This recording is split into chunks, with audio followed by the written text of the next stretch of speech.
Bonjour à tous. Aujourd'hui, je vous emmène dans un nouveau pays. Un pays mondialement connu pour sa gastronomie, pour son histoire, pour ses traditions comme par exemple le Nouvel An que l'on appelle le Tết.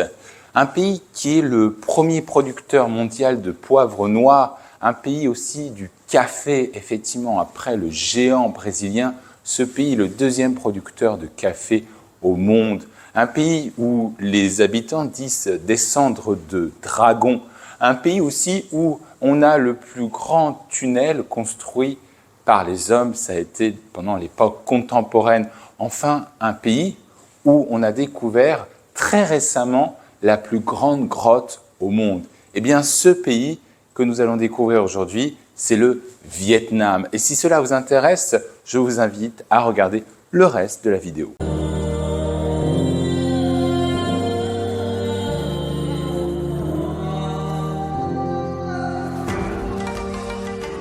Alors le Vietnam, c'est un pays d'Asie du Sud-Est, à peu près de 330 000 km², qui est à peu près la taille du Japon ou de la Malaisie. Ce pays a pour frontière au nord la Chine, avec qui il partage une frontière de plus de 1000 km, à l'ouest avec le Laos, avec qui il partage sa plus longue frontière de 1600 km, au sud le Cambodge, mais également le golfe de Thaïlande et à l'est, la mer de Chine méridionale. Le nom Vietnam vient en fait Nam du mandarin Nan, que nous avons déjà vu dans une précédente vidéo, puisque Nan veut dire le sud. Rappelez-vous, le Yunnan, eh bien ça vient de là.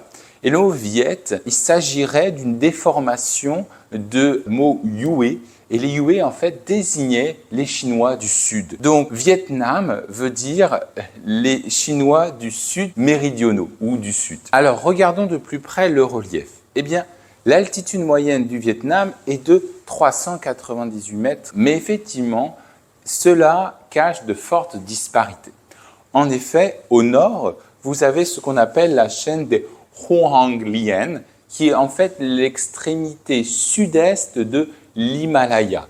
Et c'est là où vous allez retrouver le mont le plus élevé du Vietnam, qui est le mont Phan Xipang, à plus de 3000 mètres d'altitude. Alors, ces monts, cette chaîne de montagnes, c'est effectivement des sommets abrupts, des vallées profondes et des rivières tumultueuses. Ensuite, vous avez, dans un axe qui va du nord-ouest au sud-est du Vietnam, qui longe la frontière avec le Laos, la cordillère Annamitique, du nom Annam. Bon, les plus grands versants se trouvent du côté du Laos, mais du côté vietnamien, on peut nommer le pic Linh à plus de 2598 mètres d'altitude, ou le mont Phu Sa Lang Long de 2720 mètres d'altitude. Par et d'autre de cette cordillère, nous trouvons au nord le delta du fleuve Rouge. Rappelez-vous, le fleuve Rouge, nous en avons déjà parlé lors de la vidéo du Yunnan, le Hong Kre. Eh bien, sur ces 1200 km, 500 km se trouvent au Vietnam et il reçoit différents affluents comme la rivière Noire ou la rivière Claire. Au sud, vous avez le delta du Mékong. Nous avons déjà également parlé. Donc, le Mékong se jette au niveau de la mer de Chine méridionale, c'est-à-dire au niveau du Vietnam. Au niveau du Vietnam, il constitue un delta de 40 000 km². Et effectivement, il est caractérisé par un réseau dense de canaux, de rizières, de cours d'eau. Et effectivement, c'est l'une des régions agricoles les plus productive du pays. Entre ces deux deltas, vous allez avoir une longue et étroite plaine côtière qui aura son importance dans l'histoire. Et enfin, il faut nommer quelques îles, à commencer par la plus grande, Phu Quoc, qui se trouve au sud du Vietnam, au large du Cambodge, qui est une île qui est en plein développement. Vous avez aussi Con Dao, qui est en mer de Chine méridionale, ou encore Cat Ba, qui est dans la baie d'Along. Il faut noter enfin que le climat est tempéré au nord en altitude et il est tropical au centre et au sud. Alors, le Vietnam est peuplé de presque 100 millions d'habitants. Il est le 15e pays au monde le plus peuplé entre l'Égypte et le Congo et il recouvre de fortes disparités en termes de densité de sa population. Par exemple, vous avez presque 1250 habitants au kilomètre carré dans le delta du fleuve Rouge, alors que la moyenne nationale se situe à 250 habitants au kilomètre carré. C'est un pays aussi encore très profondément rural. En effet, vous avez un quart des Vietnamiens seulement qui vivaient en ville en l'an 2000. Ce chiffre est monté à 40% aujourd'hui. Donc, cela veut dire que la majorité des Vietnamiens résident encore dans les zones rurales. Les populations sont aussi très concentrées au niveau des deltas, comme on l'a mentionné, ou le long de la côte, alors que les régions montagneuses sont de plus en plus vides, ou en tout cas moins nombreuses. C'est aussi dans les zones montagneuses que l'on retrouve les minorités ethniques. Parmi les villes ou capitales principales du pays, nous pouvons d'abord citer effectivement la ville de Ho Chi Minh. Alors, Ho Chi Minh, c'était l'ancienne Saigon. En fait, c'est un village de pêcheurs khmers qui est devenu une ville de peuplement vietnamien pendant la cour des Nguyen et qui ensuite est devenue la capitale de la Cochinchine, puis de l'Indochine française jusqu'en 1901. C'était pour cela la perle de l'Extrême-Orient, le petit Paris. Et aujourd'hui, l'ancienne Saigon est devenue le poumon économique du Vietnam. Avec plus de 8 millions d'habitants, c'est du coup la première ville du Vietnam et elle abrite également une minorité chinoise. Ensuite, nous avons Hanoï. Hanoï, eh bien, c'est la capitale politique du Vietnam. Avec 7 millions d'habitants, effectivement, Hanoï est la deuxième ville du pays. C'est la ville entre les deux fleuves. Hanoï était la capitale aussi de l'Indochine française de 1901 jusqu'à l'indépendance. Et elle est connue, entre autres, pour le temple de la littérature, le mausoléum de Ho Chi Minh ou encore le complexe impérial de Thanh Long. En troisième position, nous avons Haiphong, qui est en fait le port de Hanoï. Et Haiphong, c'est aussi en fait une ville qui a été construite par les Français durant la colonisation pour effectivement développer un port et également un hub commercial et portuaire pour le nord du Vietnam ainsi que pour la Chine. C'est dans cette ville également que commença la guerre d'Indochine par le bombardement français. Ensuite, nous avons Da Nang qui est plutôt dans le centre, qui est une ville qui abrite l'ancienne capitale du Champa. De manière générale, nous avons aussi d'autres villes du centre comme Hue, qui est l'ancienne capitale impériale, là où les Nguyen résidaient. Hoi An, qui est aussi une ville classée au patrimoine de l'UNESCO. Au sud, il faut également mentionner la ville de Can Tho, qui est en fait une ville universitaire qui se développe énormément. Et enfin, entre Ho Chi Minh et le centre, vous avez deux villes intéressantes également. Nha Trang, qui est une ville balnéaire qui se développe, et Da Lat, qui est une ville plutôt située en hauteur dans les montagnes, qui a été développée pour les Français pour échapper à la chaleur tropicale. C'est pour cela que l'on nomme Da Lat la ville du printemps éternel. Concernant le découpage administratif du Vietnam, alors le Vietnam est divisé très sommairement en 3 baux. Les baux, ce sont les régions. Alors, si on peut reprendre le découpage historique, nous avions au nord le Tonkin, au centre la Nam et au sud la Cochinchine. Parmi ces 3 régions, il existe des subdivisions que vous avez ici sur cette carte. Et on peut noter que les 3 plus grandes régions du Vietnam sont justement les hauts plateaux centraux que vous voyez ici, la côte centrale du nord et également le nord-est. Et en fait, ce sont des régions qui ne sont pas énormément peuplées. Inversement, les régions les plus peuplées, vous avez le delta du fleuve Rouge qui constitue à lui tout seul 20% de la population vietnamienne, soit 20 millions de personnes, et vous avez le sud, le delta du Mekong et le sud-est, qui à eux seuls constituent un tiers de la population vietnamienne, c'est-à-dire à peu près 33 millions de personnes. Si on reprend le découpage du Vietnam, qu'est-ce que l'on constate ? Effectivement, au niveau du Tonkin, là où vous avez les villes de Hanoï, de Haiphong, le nord-ouest et le nord-est sont des régions très montagneuses qui abritent de nombreuses minorités ethniques. Le nord-est est d'ailleurs la région la plus sinisée. Ensuite, ce sont des régions qui sont pauvres au regard de la moyenne nationale. Ensuite, numéro 3, ici que vous voyez, c'est le delta du fleuve Rouge. C'est là où on trouve Hanoï. C'est effectivement le berceau de la culture vietnamienne. C'est effectivement un pôle économique important du Vietnam. Ensuite, au centre, vous avez effectivement ici ce qu'on appelle la côte du centre nord et la côte du centre sud. C'est là où vous allez avoir la moitié des sites classés UNESCO, soit parce que ce sont des restes, des vestiges Champa, soit alors c'est là où on retrouve par exemple l'ancienne capitale impériale. Vous avez également un parc national, donc c'est pour ça que vous avez beaucoup de sites classés UNESCO. Une région qui est très dépendante du tourisme. Alors le nord est un peu plus pauvre que le sud. Au niveau des montagnes centrales, c'est le deuxième endroit où vous allez retrouver des minorités ethniques. C'est aussi l'endroit où vous allez avoir des régions montagneuses, telles que le nom l'indique. Et aussi, vous allez avoir le deuxième PIB par habitant le moins élevé du Vietnam. C'est aussi dans cette région que les Français, pendant la colonisation, ont développé la culture du café, également de l'EVA. C'est là qu'on retrouve également la ville de Da Nang. Enfin, au sud, c'est la région la plus riche du Vietnam, la plus urbanisée, et effectivement, c'est un poumon économique. C'est là qu'on retrouve des villages et des marchés flottants. C'est là où est né également ce qu'on verra le caodaïsme, c'est une religion. Alors, si comme moi, vous projetez d'aller très prochainement au Vietnam, en dehors des villes que nous avons déjà mentionnées, nous devons d'abord citer la citadelle de la dynastie Ho. Vous avez le sanctuaire de My Son. Vous avez la ville de Sapa au nord avec ses rizières. Vous avez le tunnel de Cu Chi qui est le plus grand tunnel construit au monde pendant la guerre du Vietnam pour justement acheminer hommes et munitions. Vous avez le parc national de Phong Nha avec justement ces grottes et c'est là que vous allez retrouver la plus grande grotte au monde qui est la grotte de Son Dong et le complexe paysager de Trang Han. Mais bien évidemment, si on dit Vietnam, vous allez penser à la baie Da Long qui se trouve dans le golfe du Tonkin, la fameuse baie Da Long.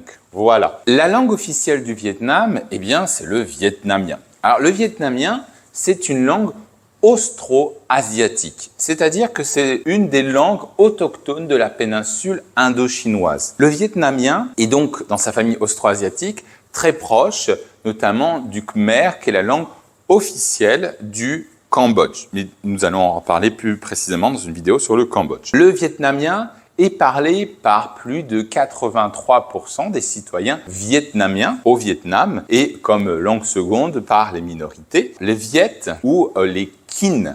C'est aussi l'appellation que l'on donne des Vietnamiens et le mot Kinh vient du mot Ting en chinois qui veut dire capitale, le peuple des capitales. Alors, à l'étranger, il y a une forte diaspora vietnamienne qui utilise aussi le vietnamien. Notamment, la moitié habite aux États-Unis, mais bien évidemment, en raison des liens historiques ou anciennement idéologiques, vous avez des diasporas vietnamiennes en France, en Allemagne, en Pologne, etc. Donc, ce vietnamien, il existe effectivement des variétés dialectales entre le nord, le centre et le sud, mais l'intercompréhension demeure. Mais ce vietnamien est très influencé par le chinois. Il était même écrit jusqu'au début du XIIIe siècle avec des caractères chinois. À partir du XIIIe siècle, le vietnamien va adopter sa propre écriture, mais à partir de caractères chinois, donc ça le Chu Nom. Et à partir du XVIIe siècle, sous l'influence d'un jésuite français qui s'appelle Alexandre de Rhodes, eh bien, on va avoir un alphabet romanisé phonétique qui va être introduit et cet alphabet phonétique romanisé, on va appeler le Quoc An Quoc. C'est cet alphabet qui aujourd'hui est utilisé par les Vietnamiens. Alors, je vous ai dit qu'il y a 83% de Vietnamiens au Vietnam, mais il y a aussi 53 autres minorités qui partagent les 14% restants. Parmi ces minorités, nous devons d'abord mentionner les Thai, mais les Thai T-A-Y, qui sont certes de la famille des Thai Kadai, donc notamment les Thaïlandais, mais on verra lors de la vidéo sur le Thaïlande qu'effectivement, il existe différents sous-groupes. Donc là, effectivement, c'est une langue différente, de la même famille linguistique, mais différente du thaï comme langue officielle des Thaïlandais. Ils ont beaucoup d'influence et ils viennent à la base de Chine. Ensuite, vous avez les Muong. En fait, les Muong, la langue Muong, c'est la langue la plus proche du vietnamien. Il constitue 1,4% de la population vietnamienne.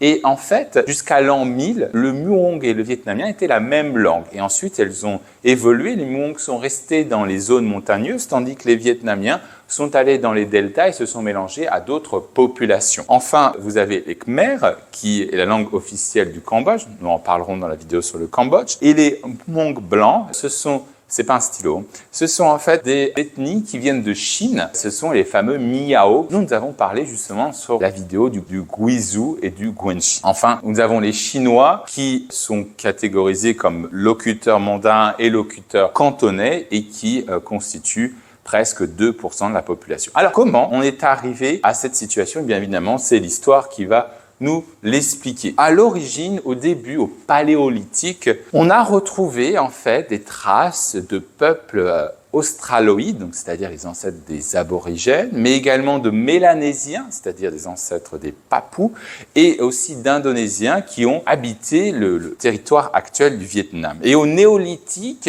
on constate que le peuple vietnamien va se former à la suite de différents brassages du fleuve Rouge, notamment des Muong et des Viet. Alors les Viet étaient appelés les Yue, les Chinois du Sud. Par exemple, le cantonais, on dit Yueyan. C'est proto-vietnamien puisque l'histoire va arriver après. Donc la caractéristique de l'histoire, c'est l'écriture. Lorsque l'écriture arrive, nous commençons l'histoire. Donc là, l'histoire n'était pas encore arrivée, les systèmes d'écriture n'étaient pas arrivés.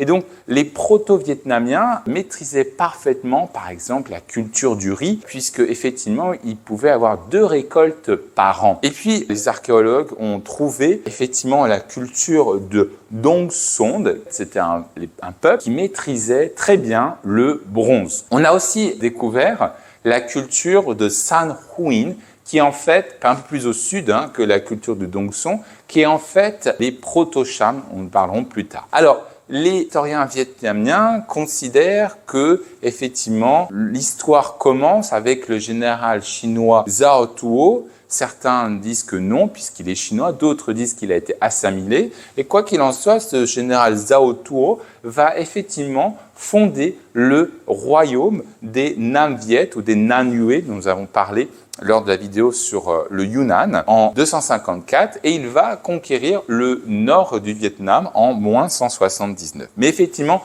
le véritable tournant, ça va être l'arrivée de la dynastie des Han et de l'empereur Han Wudi en moins 111, dont nous avons déjà parlé dans la vidéo du Xinjiang, mais également du Yunnan. Mais à la différence du Xinjiang, eh bien, les Chinois vont rester au Vietnam pour près de 1000 ans. Et cette sinisation va avoir différents aspects. D'abord, effectivement, l'influence de la langue chinoise sur le vietnamien. Le vietnamien n'était pas une langue à ton, une langue tonique. Et bien, effectivement, cette influence va se ressentir aujourd'hui. Mais également, vous allez voir que 30% du vocabulaire vietnamien vient en fait du chinois. Et même les linguistes considèrent qu'au niveau du langage formel, ce pourcentage augmente à 60%. Donc on a un héritage linguistique qui est assez fort.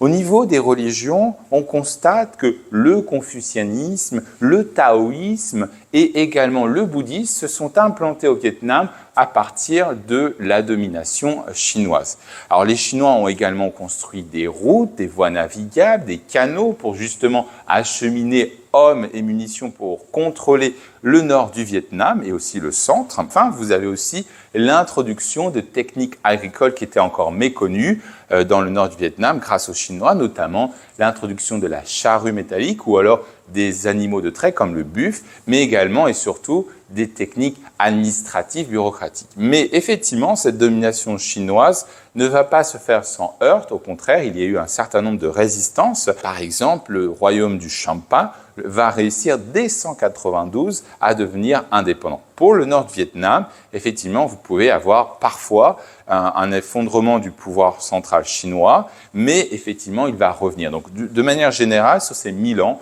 on peut considérer qu'à l'exception de brèves interceptions, on a eu une domination chinoise jusqu'à ce que le premier roi vietnamien, Ngo Nguyen, va justement défaire les Chinois, les Tang, en 939. Effectivement, ça va être l'affaiblissement du pouvoir central définitif des Tang qui va permettre l'avènement d'une dynastie vietnamienne. Mais ce n'est pas lui qui va fonder la première dynastie vietnamienne. Il va falloir attendre en fait un certain Li Tai To qui va être le fondateur de la dynastie Li qui va durer jusqu'au XIIIe siècle et qui va justement permettre l'éclosion d'un premier royaume au nord du Vietnam. Alors, il va reprendre le système administratif, bureaucratique chinois qui fonctionne très bien. Et il va aussi changer le nom et il sera désormais appelé le Dai Viet. Le Dai, ça veut dire grand, le grand Vietnam. Ce nom ambitieux va durer près de 800 ans. Pendant près de 800 ans, on appellera le Vietnam le Dai Viet. Et effectivement, il a pour mission ce nom de devenir une puissance importante, coincée entre le nord et la Chine. Donc lorsque la dynastie des Tang va s'effondrer, ce qui va permettre l'indépendance de ce royaume vietnamien, et bien évidemment, les dynasties qui vont suivre ne vont cesser de reprendre pied au nord du Vietnam, et ça va commencer par la dynastie des Song, qui va être arrêtée par la dynastie Lê en 1076. Et puis au sud, vous allez avoir en fait le royaume de Champa. Alors ce royaume de Champa que j'ai mentionné dans la diapositive précédente a acquis une indépendance beaucoup plus tôt que le nord du Vietnam, en 192. C'est un État en fait qui est indianisé, c'est pour cela qu'il va adopter d'abord l'hindouisme, mais aussi avoir une influence du bouddhisme. Et ensuite, c'est un État qui va prospérer, surtout au 7e siècle, parce qu'il va justement être situé sur les routes commerciales maritimes entre l'Inde et la Chine. Et le commerce, ça permet effectivement l'échange de produits, mais également l'échange d'idées. Et par les idées, effectivement, les religions. Après avoir adopté l'hindouisme, le royaume du Champa va adopter ensuite l'islam. Aujourd'hui, les Chams, qui sont les descendants de ce royaume de Champa, sont un peuple déjà austronésien, c'est-à-dire qu'ils ne parlent pas une langue comme le Vietnam qui est austro-asiatique, c'est au contraire une langue qui est beaucoup plus proche du malais, par exemple, mais aussi ce sont un peuple qui est majoritairement musulman. Musulmans au Cambodge, en Malaisie, mais pas au Vietnam, puisqu'ils vont être justement refoulés par l'expansion du Vietnam. Les Chams qui demeurent actuellement sur le territoire vietnamien sont plutôt hindouistes, mais vous avez quand même une minorité musulmane. Il faut comprendre que le Dai Viet, donc le Grand Vietnam, c'est justement essayer de contrer le grand voisin septentrional chinois pour pas qu'il vous envahisse à nouveau, c'est-à-dire la Chine. Et ensuite, vous allez avoir une expansion du Vietnam, comme vous pouvez le voir sur cette carte, qui va commencer très tôt, dès 938. Et la raison, elle est simple, elle est démographique. Le Dai Viet, c'est le pouvoir qui est dans le delta du fleuve Rouge.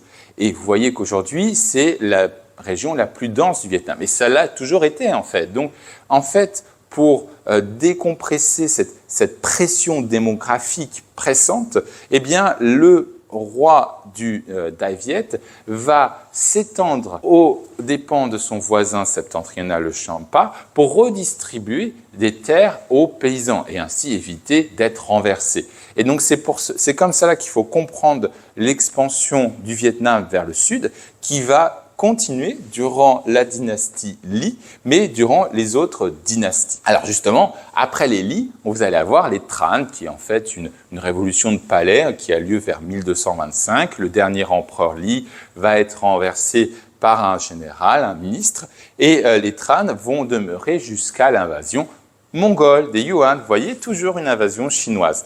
Alors là, ce qui est très intéressant, c'est que les Mongols vont essayer d'envahir 3 fois le Vietnam, le Dai Viet, pardon, et en 1258, en 1285 et en 1288. Mais ils ne vont jamais réussir à dominer. Alors pourquoi? Parce que le Dai Viet a compris que, effectivement, face aux troupes mongoles, qui sont plus de 300 000 soldats, ils ne peuvent pas contrer cette force.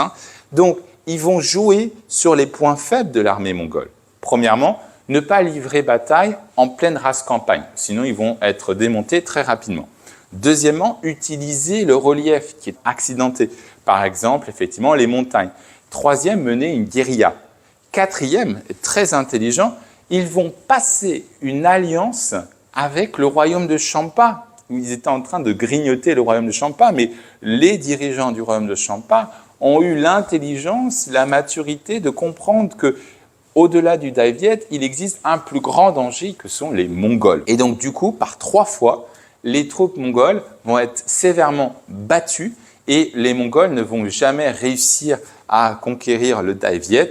Il faut aussi prendre en compte l'importance, la conséquence des maladies tropicales sur des troupes mongoles qui ne sont pas habituées. Tout cela contribue effectivement à ce que le Dai Viet et le Champa demeurent indépendants. Mais effectivement, les Tran, une fois la menace Yuan écartée, vont continuer leur expansion vers le sud. Ces guerres incessantes vont épuiser démographiquement, économiquement le Dai Viet, et à partir de 1407, la dynastie Ming va vouloir en profiter, et là ils vont réussir effectivement à dominer le Dai Viet, puisque les Tran ont été devenus trop faibles. Et ce jusqu'en 1418, grâce à une nouvelle dynastie, les Loi. Alors les Loi, en fait, c'est un propriétaire terrien, il n'est pas du tout militaire, il va mener la résistance grâce à des légendes, notamment la légende du lac de Hanoï, un pêcheur qui va récupérer une épée et il va utiliser cette épée pour justement mener 10 ans de lutte contre les Ming. Alors c'était très infructueux au départ, mais à la suite, il va réussir à défaire puisqu'en 1418, les Ming vont quitter le Vietnam et lui, du coup, installer la dynastie des Lé. Mais effectivement, en revenant dans ce lac, une tortue géante serait sortie et lui aurait demandé la restitution de cette épée qui ne lui appartenait pas, puisqu'il appartenait au dieu dragon, puisque je vous ai dit en introduction que les Vietnamiens sont les descendants de dragons. Donc voilà, vous voyez, c'est un pays avec beaucoup de légendes. Donc la dynastie Lé, elle va dominer de 1428 à 1527. Elle va finir le travail qui aurait pu être fini plus tôt s'il n'y avait pas eu les invasions mongoles, c'est-à-dire effectivement la conquête finale du royaume de Champa en 1471. Effectivement, ils vont aussi instaurer, à la suite de la dynastie Ming, un nouveau code juridique. Ils vont effectivement favoriser l'art, la littérature, l'éducation, instaurer de nouveaux systèmes agricoles. Mais vous avez aussi un nouveau système, une monarchie plus centralisée. En fait, ce qui s'est passé, c'est que lorsque les Ming ont dominé le nord du Vietnam, ils ont en fait envoyé un certain nombre de mandarins, de fonctionnaires, et ils vont revenir au Vietnam avec de nouvelles idées, les idées néo-confucianistes, c'est-à-dire qui acceptent la soumission, l'autorité du père de famille, où la loyauté est envers le village. Vous avez du coup une monarchie qui est absolue, qui permet une certaine stabilité, mais en revanche, il va empêcher toute innovation. La stabilité va primer sur l'innovation. Le pouvoir appartient aux fonctionnaires qu'on appelle des mandarins, accèdent au pouvoir non pas par l'ascendance, mais par les examens. Ils doivent réussir les examens, donc il y a une certaine type de méritocratie. Et effectivement, l'empereur a un mandat céleste que nous avons mentionné lors de la vidéo sur le Yunnan. Donc, c'est une société très stable, c'est une monarchie absolue, et c'est aussi ce qui est très intéressant. Il n'y a pas de contre-pouvoir aussi, vous n'avez pas de hiérarchie religieuse, vous n'avez pas d'aristocratie, de caste militaire qui détient un pouvoir assez important. Les aristocrates ne sont pas des grands propriétaires fonciers. D'ailleurs, justement, la terre peut être redistribuée par épisode par l'empereur pour justement régler le problème parce que effectivement, la population vietnamienne continue d'augmenter et effectivement, la conquête du royaume de Champa ne suffit pas. Donc, effectivement, il faut pouvoir répartir constamment les terres. Alors, d'ailleurs, donc le Champa est conquis et vous verrez qu'ensuite, la famille Nguyen va prendre Saigon en 1700 et le Vietnam va avoir plus ou moins ses frontières actuelles dès 1757. Mais cette domination des Li, elle s'arrête, elle devient nominale entre 1527 et 1788 parce que justement, l'empereur va continuer à régner, mais nominalement, le pouvoir va être déposé par les différentes familles. Alors d'abord, entre 1527 et 1592, vous avez la famille des Mac. Donc ils vont complètement usurper le pouvoir et deux autres familles que sont en fait les Trinh et les Nguyen ne vont pas accepter. Et donc il va y avoir une guerre civile entre d'une part les Nguyen et les Trinh qui vont s'allier pour justement défaire les Mac et ils vont réussir en 1592. Et ensuite, la question se pose pour ces deux familles, qui va régner? Alors c'est toujours nominalement l'empereur Lé, mais effectivement, les Trinh vont prendre le pouvoir au nord, ils vont envoyer les Nguyen au centre, au sud, donc vers la capitale Hue, mais il va y avoir une deuxième guerre civile qui va durer entre 1627 et 1673. Les Trinh ont l'avantage du nombre puisqu'ils occupent le delta du nord du Vietnam, mais les Nguyen, eux, ils ont l'avantage du terrain. Et ils ne sont pas sur l'offensive, ils sont sur la défensive. Et puis enfin, ils vont nouer des contacts beaucoup plus proches avec les Européens, d'abord les Portugais, puis ensuite les Français. Mais quoi qu'il arrive, à plusieurs reprises, les Trinh n'arriveront jamais à défaire les Nguyen. Et par exemple, la dernière bataille, ils ont envoyé plus de 80 000 hommes contre 25 000 pour les Nguyen. Ils ont perdu beaucoup d'hommes et donc du coup, les Trinh considèrent qu'ils ne peuvent pas aller au-delà.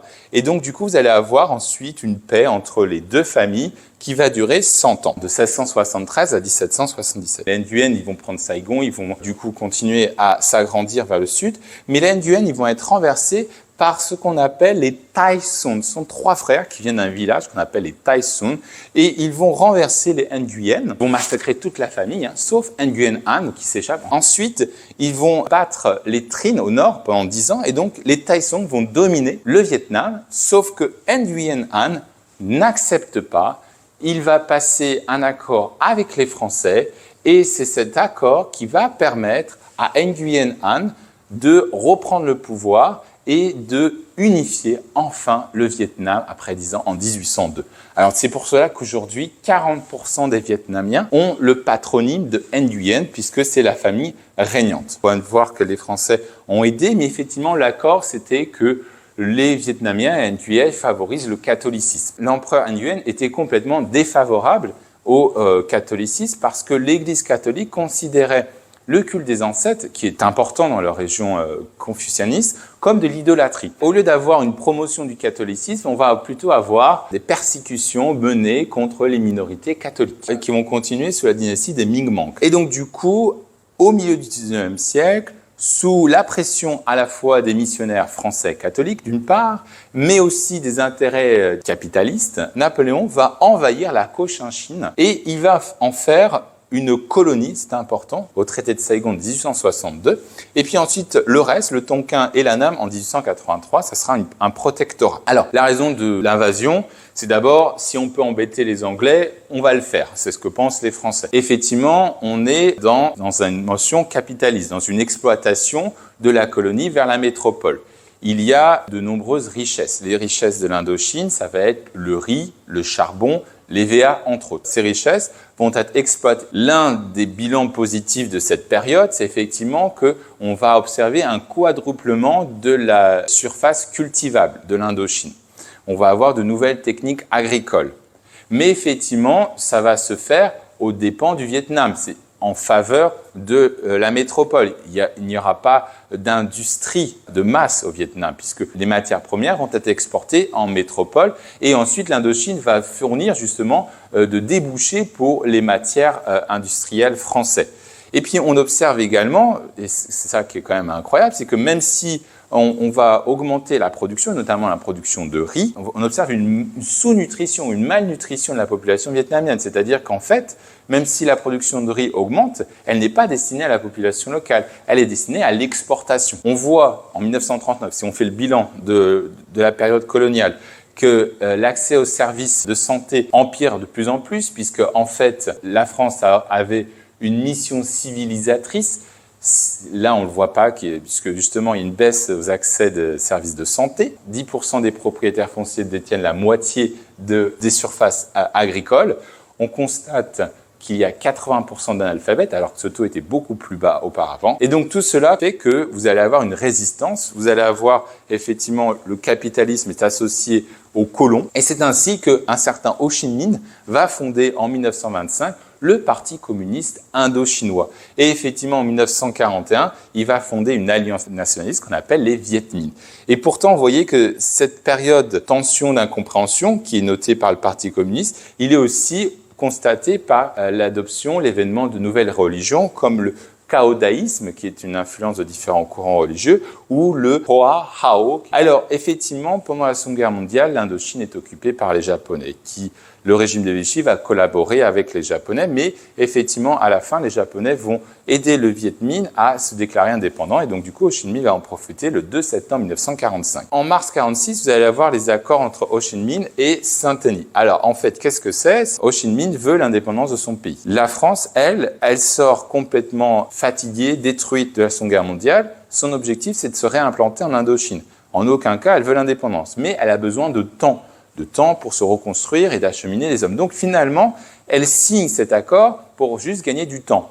parce que d'après cet accord, les Français devaient partir au bout de 5 ans et ils ne l'ont pas fait. Donc effectivement, en raison des intérêts contradictoires de cet accord, eh bien, vous allez arriver au bombardement français du port de Haiphong ainsi qu'un certain nombre d'insurrections du Viet Minh à Hanoï qui va conduire au début de la guerre d'Indochine qui va de 1946 à 1954. Et comme vous le savez, effectivement, c'est la défaite à Dien Bien Phu qui va amener les Français à signer les accords de Genève de 1954, au cours desquels, effectivement, le Nord-Vietnam sera sous la domination des Viet Minh. Mais cet accord prévoyait également des élections pour une future réunification du Vietnam. Or, au Sud-Vietnam, un certain Diem, qui est catholique et qui vient aussi du Nord, va prendre le pouvoir, va se nommer président, mais il ne va jamais faire les élections.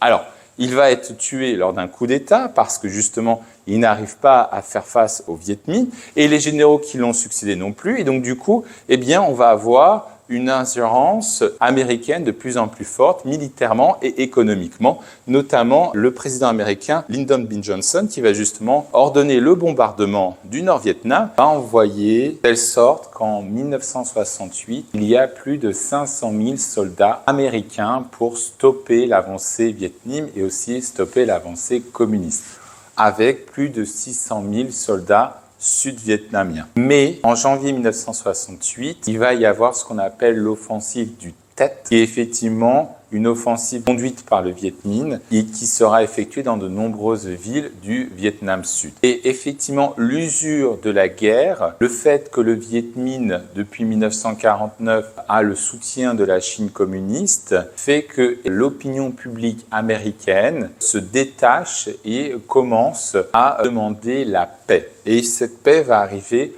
au traité de Paris de 1973, au cours duquel les Américains vont arrêter d'intervenir militairement. Et ensuite, le Congrès américain lui-même va lui aussi arrêter d'aider financièrement. Et c'est ainsi, en 1976, les Viet Minh va continuer, puisque les Américains, du coup, se sont retirés. Et le Viet Minh a compris que la seule manière de réunifier le Vietnam, c'est par la force. Et donc, du coup, en 1976, ils vont prendre Saigon, qu'ils vont renommer Ho Chi Minh Ville, en hommage à Ho Chi Minh qui était mort 5 ans plus tôt. Ils vont également être à l'origine de ce qu'on appelle les boat people. Donc, les gens vont vouloir partir, près de 2 millions vont prendre la fuite, notamment via des bateaux, d'où le nom boat people. Le Viet Minh va en fait socialiser l'agriculture, donc par la collectivisation et l'industrie. Et le Viet Minh va aussi continuer puisqu'ils vont aussi envahir le Cambodge pour installer un gouvernement pro-vietnamien. Et on arrive du coup à aujourd'hui, puisque dans les années 80, un certain nombre de difficultés auxquelles on fait face au gouvernement vietnamien vont conduire à un certain nombre de réformes économiques. Alors ces difficultés, c'est effectivement le fait d'occuper militairement le Cambodge, eh bien, ça amène des dépenses militaires supplémentaires.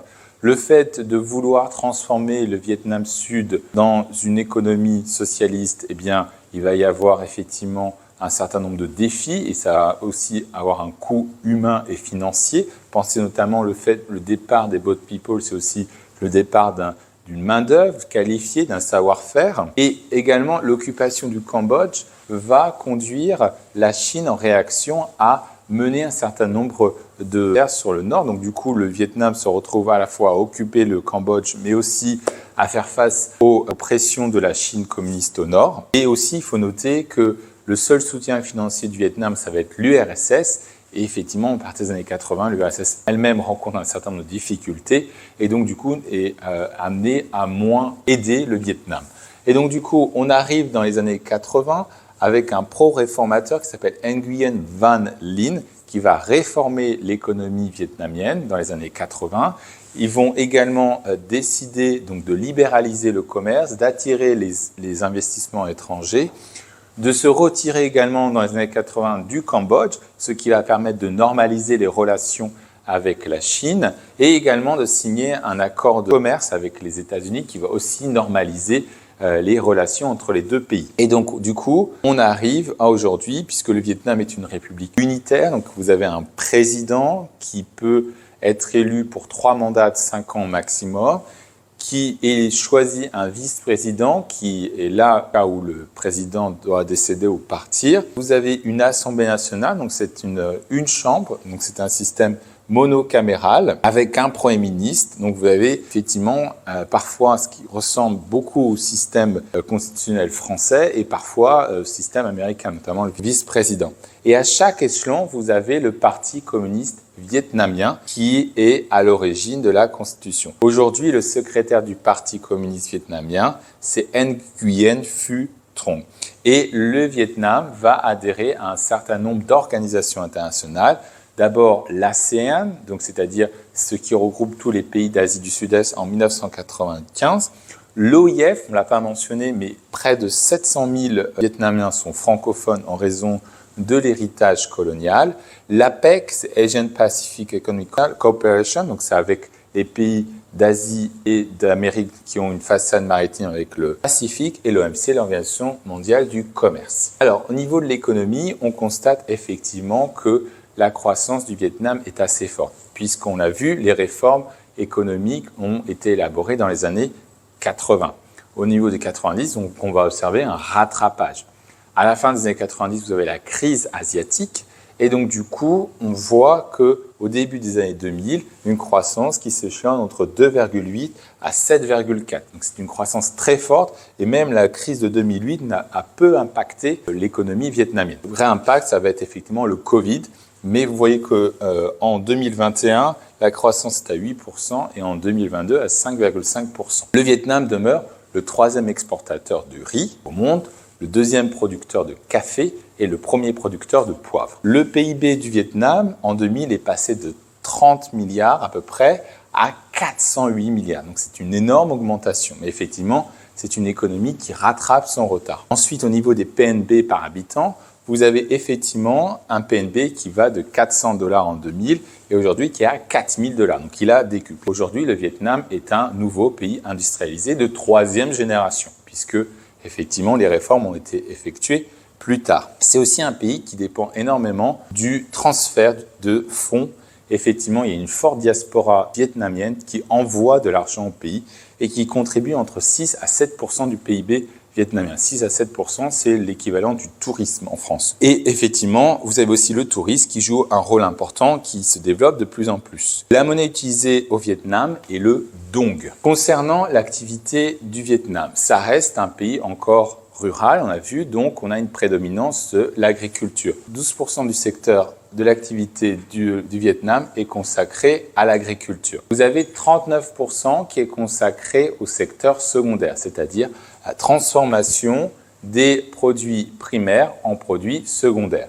Et enfin, 45% au service. Le Vietnam bénéficie des délocalisations d'autres pays, notamment de Chine, pour justement avoir bénéficié d'une main-d'œuvre bon marché et éduquée. Le secteur primaire est encore le premier employeur en Vietnam et effectivement, il est présent dans le riz, la canne à sucre, le manioc, le maïs, la patate douce, le caoutchouc et surtout les produits de la mer. Ces produits sont transformés, notamment on pense au thé, au café, aux fruits de mer. Vous avez aussi de l'industrie chimique, l'acier, le textile sont des secteurs importants pour le Vietnam. Au niveau des principales exportations, donc on a le pétrole, les vêtements, les chaussures, les fruits de mer et les produits électriques. Et vous avez aussi une diversité dans le secteur tertiaire. Au niveau des grands groupes du Vietnam, on peut nommer le premier qui est Petro-Vietnam, qui est la compagnie pétrolière, Vitel, qui est le CCT Télécom vietnamien, Vingroup, qui est un conglomérat vietnamien justement avec les domaines de l'immobilier, Vietnam Airlines, que vous comprenez que c'est la compagnie nationale, et FTP Corporation, qui est une entreprise de technologie d'information de communication. Concernant la culture, on doit d'abord nommer Nguyen Du, qui est le père de la littérature vietnamienne. Et notamment, un de ses chefs-d'œuvre, c'est Kinh Van Q. Ensuite, vous avez Nam Cao, qui est un novelliste et écrivain, qui est connu pour ses écrits réalistes et sur la vie des pauvres, des opprimés. Ensuite, vous avez Lê Duc Tho, qui est ici un diplomate qui a refusé d'avoir le prix Nobel de la paix en 1973. Et enfin, au niveau des artistes, on peut nommer Tran Han Hung, qui est un réalisateur qui a reçu effectivement la Palme d'Or en 1997 pour l'odeur de la papaye verte. Au niveau de la gastronomie, alors là, il y a beaucoup de choses à dire. Le plat national du Vietnam, c'est le pho. Alors le nom pho viendrait peut-être du français pot-au-feu. Effectivement, le pho, c'est une soupe de nouilles accompagnée de poulet ou de bœuf. Vous avez les rouleaux de printemps que l'on appelle les goi kwon. Vous avez les nems qu'on appelle les chao chow. Nuoc mam, qui est une sauce de poisson fermentée. Vous avez le banh mi, qui est le sandwich vietnamien servi dans une baguette. Le bun cha, qui sont des boulettes de viande, généralement servies avec du nouilles de riz. Le bumun, qui est aussi un vermicelle de riz avec du bœuf décrédité. Vous avez le bunok, qui est une soupe de nouilles spécialisée d'Hanoï. À noter notamment la sauce chili, la sriracha. En fait, c'est justement un ancien soldat du Vietnam Sud, David Tran, qui justement est parti aux États-Unis et qui a justement commercialisé cette sauce qui est l'une des plus vendues, mais à l'origine, du coup, ça vient du Vietnam. Au niveau des desserts, je vous propose le ban chu, qui est un gâteau de banane, le ban gai, qui est un gâteau de rami. Alors, le rami, en fait, c'est ces espèces d'orties de Chine. Vous avez les beignets de banane, vous avez des bonbons au lait de coco, vous avez le sandol, qui est en fait fait avec du pandan. Alors, vous avez aussi des gâteaux de pandan. Le pandan, en fait, c'est une plante originaire d'Asie du Sud-Est qu'on retrouve dans d'autres pays aussi d'Asie du Sud-Est. Et vous avez le com roe, qui est un dessert à partir de riz gluant. Vous avez le tang yuan, qui sont des boulettes de farine avec du riz gluant. Et pour la boisson, bien évidemment, le thé, le café. Et vous avez aussi un café glacé qui s'appelle le ca pho suade. Et bien sûr, vous avez aussi de la bière qui date de l'époque coloniale. Ensuite, le sport. Le Vietnam participe aux Jeux Olympiques depuis 1952. Ils n'ont remporté la première médaille que seulement en l'an 2000. Et au total, ils ont à peine que 5 médailles.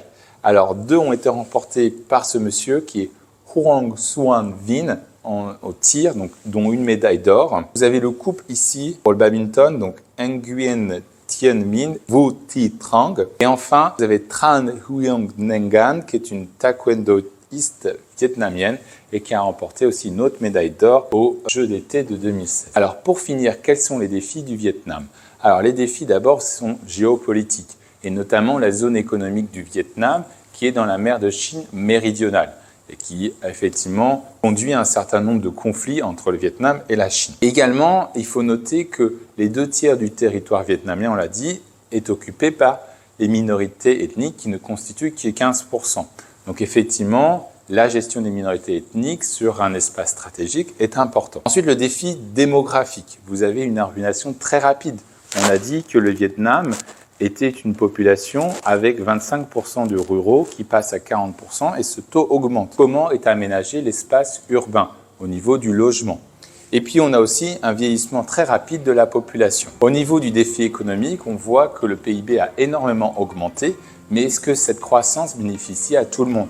On voit que le coefficient de Gini au Vietnam est de 0,39. Enfin, au niveau du défi environnemental, on voit qu'à la suite de la guerre du Vietnam, beaucoup de sols ont été pollués et également l'industrialisation rapide a conduit à la pollution de l'air et de l'eau. Voilà, comme toujours, si vous avez aimé, n'oubliez pas de liker, de partager, de vous abonner et moi je vous retrouve dans une prochaine vidéo.